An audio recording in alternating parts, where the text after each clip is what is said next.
Wicket തെറിച്ച Ajith കുമാറും റണ്ണൌട്ടായ അംബൂക്കായും. ഇനി പുതിയ ജില്ല അൻവറുമുക്ക്. ADGPയുടെ വിക്കറ്റ് തെറിച്ചപ്പോൾ റണ്ണൌട്ടായ ഗതികേടിലാണ് അംബൂക്ക. അതുകൊണ്ട് തന്നെ അത് കാര്യമായി ഒന്ന് ആഘോഷിക്കുവാൻ പോലും അംബൂക്കായ്ക്കോ അജിത് കുമാറിന്റെ രക്തത്തിനായി മുറവിളി കൂട്ടിക്കൊണ്ടിരുന്ന മാപ്രകൾക്കോ സാധിച്ചില്ല. കാരണം പ്രഖ്യാപനം പാതിരാത്രിയിൽ ആയതുകൊണ്ടും ഞായറാഴ്ച ആയതുകൊണ്ടും ആഘോഷം കനത്തില്ല.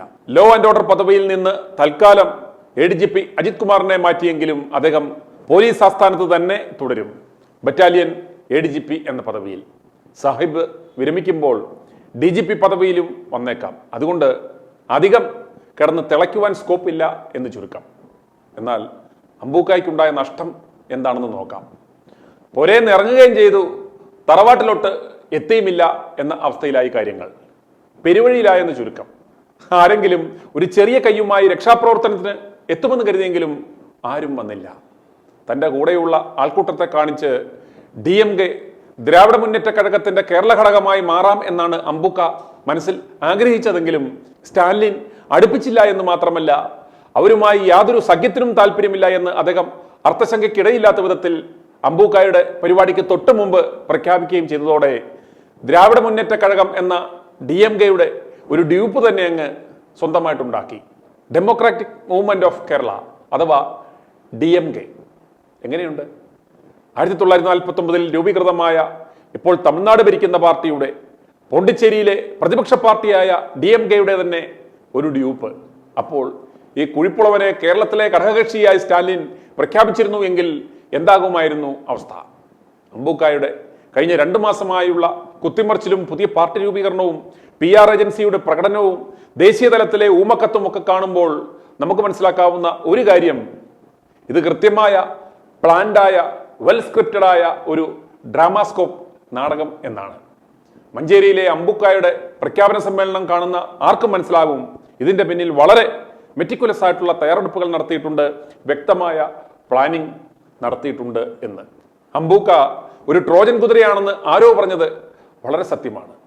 അംബൂക്കായ്ക്ക് മുൻപേ ഇതുപോലൊരു ജെട്ടി വ്യവസായി വന്നിരുന്നു. വലിയ പ്രഖ്യാപനവും ഒച്ചയും ബഹളവും ഒക്കെ വെച്ച് ഞങ്ങളും ഓർത്തു ആദ്യം ഇദ്ദേഹം കേരളത്തെ അങ്ങ് ഉദ്ധരിച്ചു കളയാം എന്ന് കരുതിയുള്ള വരവാണെന്ന്. എന്നാൽ ജെട്ടിക്കച്ചവടക്കാരൻ പിണറായിയുടെ B ടീമാണെന്നും ട്രോജൻ കുതിരയാണെന്നും മനസ്സിലാക്കിയ ആ നിമിഷം ഞങ്ങൾ അവന്റെ മുഖംമൂടി വലിച്ചു പറിച്ചു കളഞ്ഞു. ഇപ്പോൾ അദ്ദേഹത്തിന്റെ പ്രസക്തി തന്നെ നഷ്ടപ്പെട്ടു. ഇപ്പോൾ അദ്ദേഹം ഡിസ്കൗണ്ട് ഷോപ്പ് വരെ അടച്ചുപൂട്ടി ഇവനെതിരെ വാർത്ത കൊടുക്കരുതെന്ന വിധിയും മേടിച്ച് ഇരിപ്പാണിപ്പോൾ. ജനങ്ങൾ ഒരു കാര്യം മനസ്സിലാക്കണം, അംബൂക്കയും ഈ കളി കളിക്കുന്നത് പിണറായിക്കും റിയാസ് മോനും വേണ്ടിയിട്ടാണ് എന്ന്. വടക്കൻ കേരളത്തിലെ മുസ്ലിമുകളുടെ ഇടയിൽ വലിയൊരു ഭിന്നിപ്പുണ്ടാക്കി മുസ്ലിം ലീഗിൽ നിന്നും പരമാവധി പേരെ അടർത്തിയെടുക്കുവാനുള്ള ഒരു പരിപാടിയാണിത്. മുസ്ലിം വിരുദ്ധത ആളിക്കത്തിക്കുക എന്നതാണ് തുടക്കം മുതലുള്ള സ്ട്രാറ്റജി എന്ന് മനസ്സിലാക്കണം. താനൂർ ജിഫ്രി വധം, റിദാൻ, മാമി വധക്കേസുകൾ, മലദ്വാർ സംഘത്തിന്റെ സ്വർണം പോലീസ് അടിച്ചുകൊണ്ടുപോകുന്നേ എന്നുള്ള പരാതി, മലപ്പുറം കോഴിക്കോട് ജില്ലകൾ വിഭജിച്ച് പുതിയ ജില്ല അഥവാ അൻവറുമുക്ക് ഉണ്ടാക്കണം, മലദ്വാർ സ്വർണം കടത്ത് ഒരു കലാരൂപമായി പ്രഖ്യാപിക്കണം, മലബാറിനോടുള്ള അവഗണന അവസാനിപ്പിക്കണം, പ്രവാസികൾക്ക് പോസ്റ്റൽ വോട്ട് ചെയ്യാൻ അവസരമുണ്ടാക്കണം, അങ്ങനെ എന്തെല്ലാം. കഴിഞ്ഞ 1 മാസമായി നോക്കുക, സംസ്ഥാനത്തെ ഹെഡ്ലൈൻ ഹിറ്ററായി മാറിക്കഴിഞ്ഞു അംബൂക്ക. മാധ്യമങ്ങളിൽ നിറഞ്ഞു നിൽക്കുന്നത് പിണറായിയും അംബൂക്കയും തമ്മിലുള്ള അംഗമാണ്. കോൺഗ്രസ് നേതാക്കളുടെ ഒന്നും ഒരു പൊടി പോലുമില്ല കണ്ടുപിടിക്കാൻ. അംബൂക്കായോടുള്ള സ്നേഹമല്ല, മറിച്ച് പിണറായിയോടുള്ള ജനങ്ങളുടെ അടങ്ങാത്ത വിദ്വേഷമാണ് മഞ്ചേരിയിൽ ആൾക്കൂട്ടത്തിന്റെ രൂപത്തിൽ നാം കണ്ടത്. തമാശ അതല്ല. പിണറായി വിദ്വേഷം, ആന്റി ഇൻക്യുംബൻസി ഫാക്ടർ ആളിക്കത്തിക്കുവാൻ ഇടതുപാളയത്തിലുള്ള PV അൻവർ തന്നെ വേണ്ടി വന്നു എന്നതാണ്. പിണറായി വിരുദ്ധത ആളിക്കത്തിച്ചാൽ അവരോടൊപ്പം കോൺഗ്രസ് പ്രവർത്തകരടക്കം മുസ്ലിം ലീഗിലെ നല്ലൊരു ശതമാനം ആളുകളും പോകും. കാരണം ഉറപ്പുള്ളവന്മാരെയാണ് ജനങ്ങൾക്ക് ആവശ്യം. അൻവറിന്റെ ഈ വിജയം കേരളത്തിലെ കോൺഗ്രസിന്റെ പരാജയമാണ്. കോൺഗ്രസ് നേതൃത്വം ചെയ്യേണ്ടിയിരുന്ന പണിയാണ് ഇപ്പോൾ അംബൂക്ക ഒറ്റയ്ക്ക് ഓടി നടന്ന് ചെയ്യുന്നത്. VD സതീശൻ ഖദറും വടി പോലാക്കി അടുത്ത മുഖ്യമന്ത്രിയാണെന്നും പറഞ്ഞാണ് നടപ്പ്. ക്ലിപ്പ് ഹൗസിൽ എങ്ങനെ ജീവിക്കാം എന്ന ട്യൂഷന് പോവുകയാണ് സതീശന്റെ ഭാര്യ എന്നാണ് അറിവ്. സുധാകരന് പലതും ചെയ്യണമെന്നുണ്ടെങ്കിലും രോഗാധിക്യം മൂലം ഒന്നും പറ്റുന്നില്ല. അവസാന ലാപ്പിൽ എങ്ങനെയെങ്കിലും കുത്തിക്കയറുവാൻ ചെന്നിത്തലയും ഡൈയൊക്കെ അടിച്ച് ജിൽ ജിൽ എന്ന് നിൽപ്പുണ്ട്. പക്ഷേ ഷണ്ടന്മാരായ വരിയുടച്ച വണ്ടിക്കാളുകളെ പോലെ നിൽക്കുന്ന കോൺഗ്രസ് നേതൃത്വമാണ് അൻവറിന് വളരുവാൻ വെള്ളവും വളവും അവസരവും കൊടുത്തത്, സ്പേസ് കൊടുത്തത്. യഥാർത്ഥത്തിൽ പണി കിട്ടാൻ പോകുന്നത് CPM-നല്ല, കയ്യും കുറിച്ചുകൊണ്ട് നിൽക്കുന്ന കോൺഗ്രസിനാണ്. അത് കാത്തിരുന്ന് കാണേണ്ടുന്ന കളിയാണ്. ഇത്രയും കളങ്കിതനായ തീപട്ടിയായ PV അൻവറിൽ പോലും ഒരു രക്ഷകനെ കേരളത്തിലെ ജനങ്ങൾ ദർശിക്കുന്നുണ്ടെങ്കിൽ കേരളത്തിലെ ജനങ്ങൾ എത്ര ഗതികെട്ട അവസ്ഥയിലാണ് എന്ന് നാം മനസ്സിലാക്കണം. കുറുക്കൻ സംരക്ഷിക്കും എന്ന് പ്രതീക്ഷിക്കുന്ന കോഴികൾ. അൻവറിന് എത്ര ഭാര്യമാരുണ്ട്, ഹവാല, സ്വർണ്ണ, മയക്കുമരുന്ന് കടത്ത് മാഫിയകളുമായുള്ള ബന്ധം, കക്കാടംപൊയിൽ ഉൾപ്പെടെയുള്ള അനധികൃത നിർമ്മിതികൾ, ആഫ്രിക്കയിലെ ദുരൂഹമായ ഇടപാടുകൾ, അനധികൃത ഭൂമികൾ, അങ്ങനെ ഒരു തരത്തിലും ഒരു മാതൃകാ പൊതുപ്രവർത്തകൻ അല്ലാത്ത അൻവറിന് വരെ പിന്തുണയുമായി ജനങ്ങൾ ഇറങ്ങിയതിന്റെ ഉത്തരവാദിത്തം ഇവിടുത്തെ മണകുണാഞ്ചന്മാരായ കോൺഗ്രസ് നേതൃത്വത്തിലാണ്.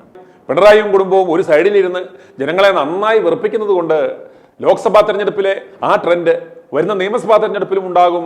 അങ്ങനെ പണിയെടുക്കാതെ ജയിക്കാം, അടുത്ത തവണ ജയിലിൽ പോയാലും വേണ്ടില്ല, പിണറായി EB ഇട്ടിട്ട് പോയതിന്റെ ബാക്കി വല്ലതുമുണ്ടെങ്കിൽ പിണറായിയെയും തെറിവിളിച്ച് 5 കൊല്ലം കൊണ്ടുപോകാം, ബാക്കി മുച്ചൂടും കക്കാം എന്ന മനപ്പായസം കൊണ്ടിരിക്കുകയാണ് സതീശനും കൂട്ടരും. തമ്മിൽ എങ്ങനെ പണിയാം എന്ന ചിന്തയിലാണ് ഇവർ. എന്നാൽ കോൺഗ്രസുകാർ ഇന്ന് കാണേണ്ടുന്ന ഒരു കാഴ്ചയുണ്ട്. PV അൻവർ MLA ഉന്നയിച്ച ആരോപണങ്ങൾക്ക് അതേ വേദിയിൽ അതേ നാണയത്തിൽ തന്നെ മറുപടി പറയുവാൻ CPM അൻവർ ആദ്യം പൊതുയോഗം നടത്തിയ നിലമ്പൂർ ചന്തക്കുന്നിൽ ഇന്നൊരു വിശദീകരണ യോഗം നടത്തുന്നുണ്ട്.